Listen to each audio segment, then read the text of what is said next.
नमस्कार मित्रमैत्रिणींनो, सकाळचा नाश्ता म्हटला की प्रत्येक गृहिणीचा प्रश्न आणि प्रत्येकाला असं वाटतं की तो पौष्टिकी असावा, चवीला चवदारी असावा आणि झटपटी बनवा. तर आज ही रेसिपी तुमच्यासाठी अगदी झटपटी बनेल, पौष्टिकी असेल, तो म्हणजे मूग डाळीचा नाश्ता. तर चला, जास्त आणखी काही न बोलता पटकन रेसिपीला सुरुवात करूया.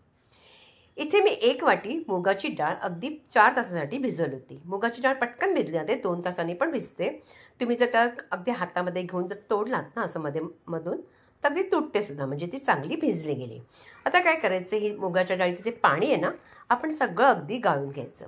पाणी आता आपल्याला काय जास्त गरज इतकी लागणार नाही, म्हणून पूर्ण अगदी डाळ पूर्ण काढून घेऊया.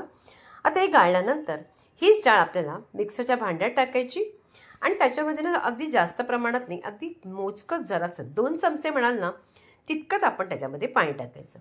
कारण जास्त पाणी टाकलं की अगदी पातळ होईल, म्हणून पातळ होऊ नये म्हणून हलकंसं 2 चमचेच टाकायचं आणि ह्याला आपण वाटून घ्यायचं, अगदी पेस्ट करायची. बघा, छान अशी मुगाची डाळ वाटली गेलेली आहे आणि आता आपण ह्याच्यामध्ये सगळी काढून घेऊया. आता ह्याच्यामध्ये काय करायचं, याच्यामध्ये आपल्याला 2 मोठे चमचे रवा टाकायचा. बारीक असो, जाडा असेल, कोणताही टाकलं चालेल. त्याला थोडंसं मिक्स करायचं, पाणी वगैरे अगदी तो टाकायचं नाही. मिक्स केल्यानंतर ह्याला फक्त झाकून 10 मिनिटासाठी आपण ठेवून द्यायचा. कारण रवा असतो ना, तो फुगतो, म्हणून ह्याला 10 मिनिटासाठी ठेवून देऊया.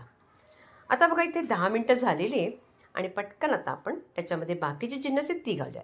छोटासा एक कांदा घालायचा किंवा अर्धा. इथे गाजरना मी छोटे छोटे तुकडे करून घातले, तुम्ही किसून घातलात तरी चालेल. त्याचबरोबर इथे घालायचं आहे थोडीशी सिमला मिरची. तुमच्याकडे ज्या भाज्या असतील, म्हणजे तुमच्याकडे ज्या असेल त्या सगळ्या घालू शकतात. हिरवी मिरची घालायची. त्याचबरोबर आलं थोडंसं मी किसून घेतलं होतं, तेही घातलं. तुकडे केले चालेल किंवा मिरची आणि आल्याची पेस्ट करून टाकली तरी चालेल. जिरं टाकायचं आहे, हळद टाकायची आहे, त्याचबरोबर टाकायचे लाल तिखट. आता हिरव्या मिरची जास्त घेतल्या तर लाल तिखट कमी प्रमाणात टाका. चवीपुरतं मीठ आणि नंतर टाकायची जरासा हिंग. आता ही सगळी जिन्नस झालीत. आता टाकायचं आपण कोथिंबीर. आता काय करायचं, कोथिंबीर टाकल्यानंतर सगळं अगोदर मिक्स करून घ्यायचं. ह्याच्यामध्ये ना पाण्याचं प्रमाण अगोदर पटकन जास्त घालायचं नाही. जी डाळीचं पाणी होतं ना, मी तेच पाणी घेतलं, एक छोटीशी वाटी.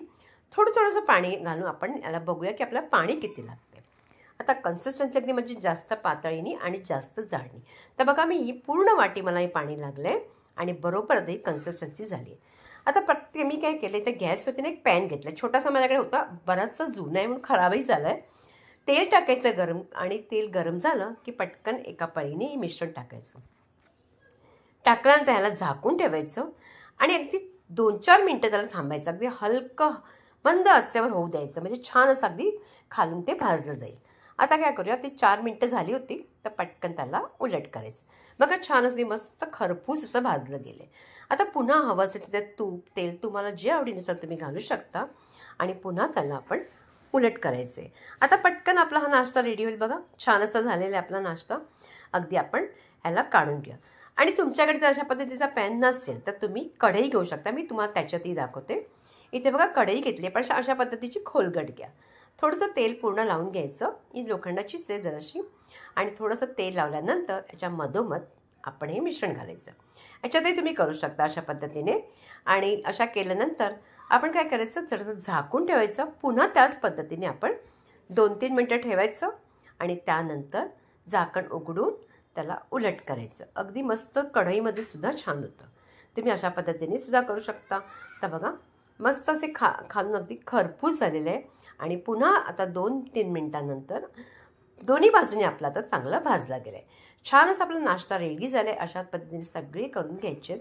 मस्त लागतो, चवीला अगदी चवदार आहे. आणि मुगाची डाळ म्हटली की अगदी पौष्टिकी असते, म्हणजे तुम्ही कधी बनवून खाऊ शकता. रात्री तुम्ही भिजून ठेवली आणि सकाळच्या वेळी केली तरी चालेल. तर बघा, आपला नाश्ता मस्त रेडी झालेला आहे. आणि आपण आता त्या ताटात काढले. मी इथे चटणी आणि त्या सॉस ठेवले. काही ठेवू शकता.